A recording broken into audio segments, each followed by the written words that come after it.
عن ابی ہریرہ قال قال رسول اللہ صلی اللہ علیہ وسلم دینار انفقتہ فی سبیل اللہ، ایک دینار وہ ہے جسے تو اللہ کے راستے میں خرچ کرتا ہے، ودینار انفقتہ فی رقبۃ، ایک دینار وہ ہے جو کسی غلام کو آزاد کروانے کے لیے خرچ کرتا ہے، ودینار تصدقت بہ علی مسکین، ایک دینار وہ ہے جو کسی مسکین پر خرچ کیا جاتا ہے، ودینار انفقتہ علی اہلک، اور ایک دینار وہ ہے جو تو اپنے اہل و عیال پر خرچ کرتا ہے۔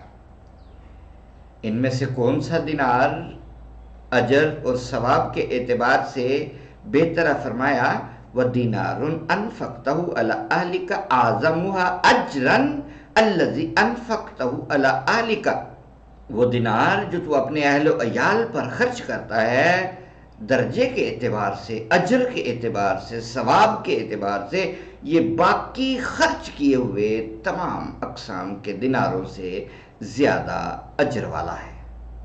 سبحان اللہ۔ اپنے اہل و عیال کا خیال رکھیے۔ وما علیہ الا البلاغ۔